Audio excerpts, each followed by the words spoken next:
Isang masaya at mapagpalang araw ng linggo po, mga suking tagapakinig. Ngayon po ay araw ng Pasko, December 25, 2011. Ang araw ng pagsilang ng ating Panginoong Jesucristo.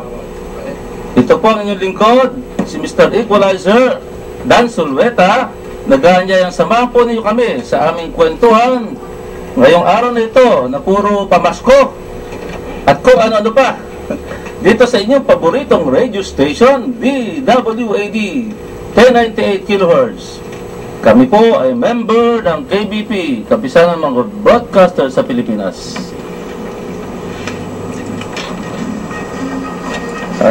Okay, pakikilala po natin muli ang ating poging-pogi na partner at katoto.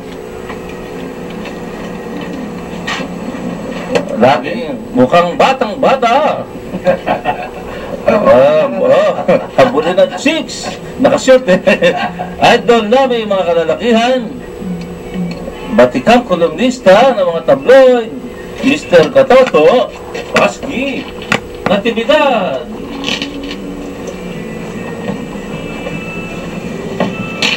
Maraming salamat, Katotundan.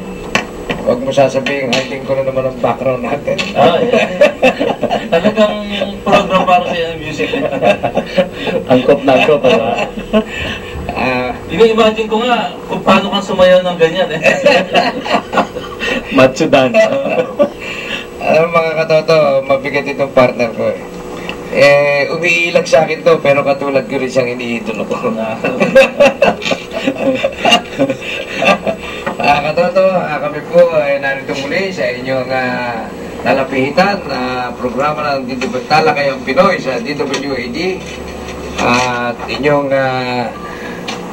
matutunghayan tuwing ika-4 hanggang ika-5 ng hapon tuwing linggo. Kaya lugi po kami sa inyo, kahit na Pasko, nagtatrabaho po kami mga katoto. Naasahan po namin na hanggat nagbibigay kayo ng Aguinaldo, pinakikinggan nyo kami sa radyo. Tama. Isa katoto. Classmate Willie. Okay, salamat Katoto. Kaya mga kababayan, dyan lang po kayo. Patuloy lang tumutok dito sa Talakayang Pinoy. Okay. At mapapanood nyo rin po kami sa YouTube, Dan Sulweta, Talakayang Pinoy. Ayan nyo kami sa Facebook. Yun din po, Dan Sulweta, Talakayang Pinoy. At kung mayroon kayong mga mensahe na ayaw na maitawag dito sa aming mga linya na 531-6774 at 531-2660, pwede nyo kami i-text sa 0917-596-3987. Ulitin ko, 0917-596-3987. Kung gusto nyo bumati, tawag na.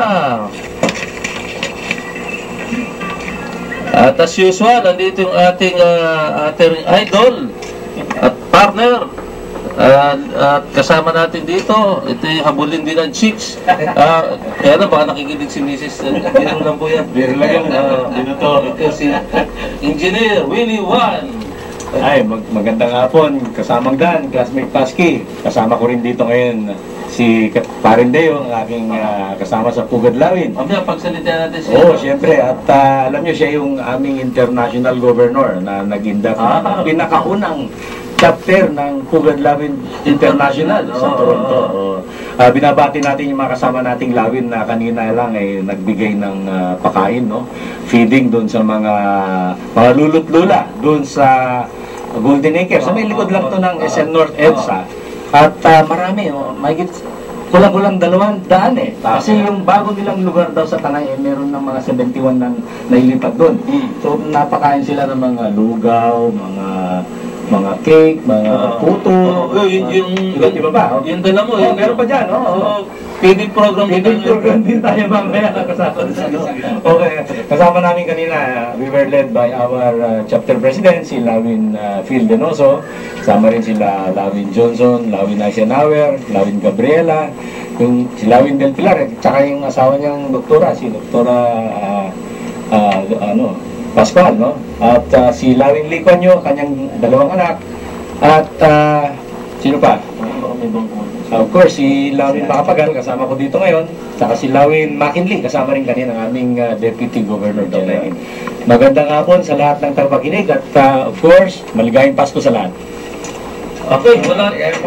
Ang sabi ni Henry, pupunta raw, pero wala pa, no? At si parin John Carlos naman ay binabantayan pa yung kapatid sa Medical City, no? Noong last week pa.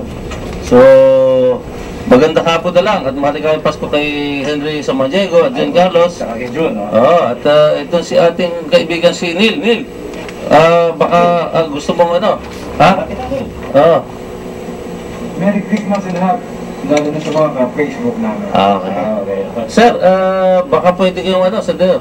Si Lawin Deo. Magandang hapon po. Magandang hapon din po sa inyong lahat. Ito po si Lawin Deo Macapagal-Alcala. At Ganda ng boses. Mabati ng maligayang Pasko sa inyong lahat. Ako po yung muling naatasan bilang maging siyang International Governor this coming year ng 2012 and inaasahan ko po na sana makapag-umpisa rin kami ng aming chapter sa New York, USA. sa USA po. At sa lahat ng mga Lawin, bumabati na lang po ulit ako ng maligayang Pasko sa inyong lahat. Hindi ko na malayo maging parang Rotary International ditong Pugad Lawin. Nagsisimula na. Ba? Oo. Pero at least, yung from the Philippines yan. In the reverse, no? In the reverse. So sana, yan. At saka yung mga Mason, di ba? Ganun din. So sana, lumago, At Yes. mamagitan nyo. Okay. Tama po.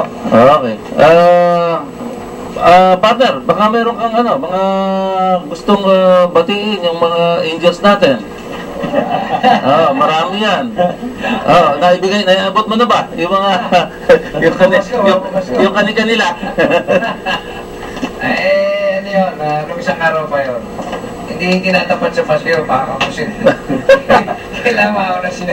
Inunti-unti ha. Sa classmate, hindi sabay-sabay, no? Oo. Mahirap na. Budget. Ano yung budget ka dyan? Nagbibiro lang po ang ating kasamang Pasko. Pero sabay kindat. Alam nyo, pagka nagkakatuwa kami dito, kahit na napapakinggan kami ng kanilang asawa, Hindi mo maniniwala yung mga... hindi yung totoo yun dahil para lang ho lumigaya at masiyahan yung nakikinig. Sabay kindat. Ganun lang ho kami. Mamaya na ho kami mag-uusap doon ng simple. Yung mga sa radio. Nabati mo na. Eto, binabati ko itong nung nakaraan may binati tayo si 35 anyos na lola. Ngayon binabati naman itong mga pamangkin, mga apo. Si Christine Sumayaw at Jessa Regala. Advance happy birthday yun. Itong 23. Mga 100 years old naman yan. Hindi mga kwanto. Bata yan. Gusto niya yung abutin lang edad ng lola nila, kaya natutuwa. Dahil inilagay ko dito, sana abutin pa kayo ng 100 taon. Lampasan yung lola niyo. Ito rin si, sa abitin niyo naman itong kanilang pinsan, si Crisel Sumayaw. 29 pa, advance.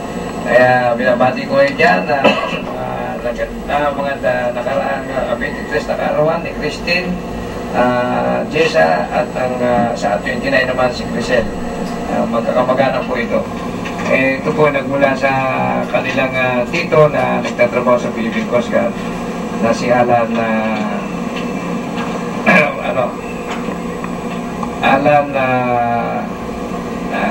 Nako, alang na wala. Alana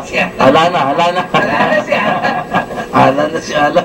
At magre-retiro naman po sa CPT officer Joel Barbasa, Senior PCG Chief Master Sergeant at Coast Guard Weapons Communication Electronics and Information System Service.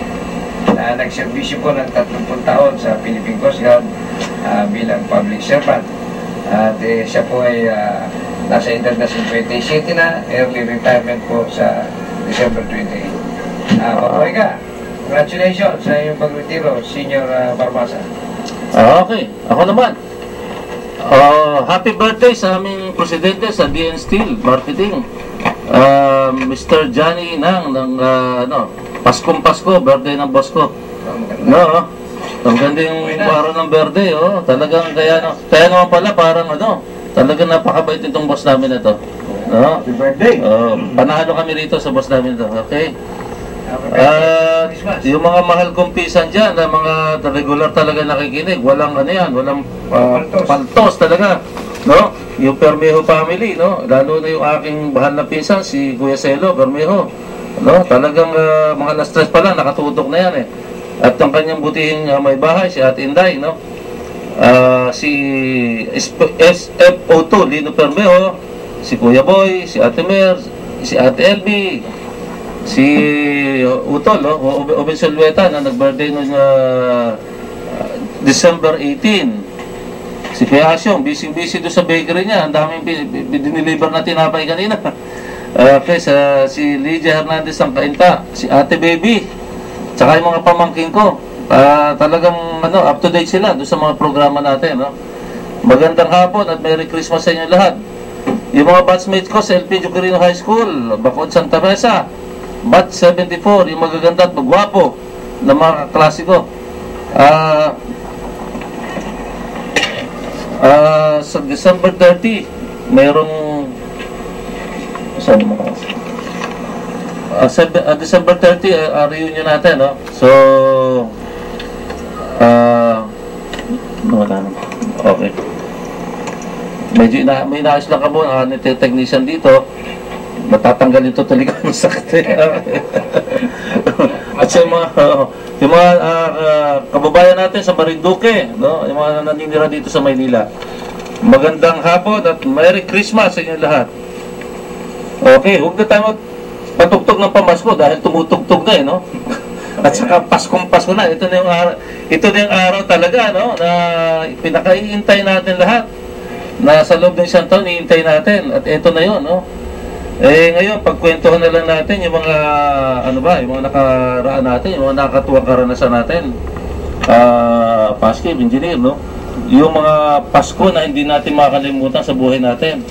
Magmula nung kabataan natin, di ba? Napagkwentuhan na natin last time yan, eh. Pero tuloy lang natin dahil masarap alalahanin yung mga nakaraan, eh. Lalo na, at saka yung mga pangyayari, katulad kanina, no? Aga pa. Kahul yung asid doon sa gay, talagang yung mga bata, talagang hindi mo mapigilan, parang sunod-sunod eh. Hindi ko na nga makakilala. May matanda, may bata, no? At talagang nakaka-guilty naman, no? Talaga mo, kita mo kahit wala kang masyadong pera, sabi ko sa misis ko, sige, magpapalit ka ng dati tigsi 50 eh. Magpapalit ka tig-20 sa bangko. At least may maabot tayo, di ba? Mga candy. Medyo talaga may pagkakaiba. May kasalatan ng konti, no? Pero kailangan, parang talagang malambot ang puso ng mga tao pag Pasko sa pagbibigay. Parang may guilty feeling ka pag hindi ka nakapagbigay ng araw ng Pasko. Di ba? Kaya kahit pa paano, sige lang, bahala na yung bukas. Matatapos din yan. Kaya yung kumatok sa bahay, nagbigay sobre. May edad na. Sabi ko, taga-saan kayo? Pangasinan. Layo. Layo. Paano yan ang dami na lang sobre, pare. Lahat pinalalagyan sa'yo. Ay, hindi naman. Nagturo ako lang. May mga bahay. Isa lang sa akin. Kasi yung may mga kamag-anak din yung mga in-laws ko, galing Bataan. Talagang taon-taon yan. Kaya lang pag 100 lang binigay mo, sisingilin ka talaga. Hindi, talaga sasabihin siya, dagdagan mo naman galing pa kami ng Bataan, isang puno sa jeep eh. So, isipin mo yung at saka yung dating maliliit pa, nakita mo ng paglaki niya, hanggang matanda, hindi humiwalay doon sa pamamasko. Mayroon talagang pero ganun pa man, tradisyon di ba? Tradisyon. Hindi na natin maiwasan yan. Lalo na parang iba, naging racket na rin talaga ng iba, no? Pero yung kamag-anak mong matagal na tuloy-tuloy na pumupunta, Oo. pag hindi nagpunta, parang naalala mo rin. Magtataka ka, bakit? Ba't kaya hindi Ba't pumunta? kaya? O baka ikaw nagkasakit, o yung iba talaga namatay na. Oo, yung mababalita mo. Minsan talagang Pasko mo lang sila makikita. At saka minsan, yung halimbawa, may namatay dun sa lugar, no? Talagang mapapasabihan ka, dun lang kayo nagkikita-kita. Yung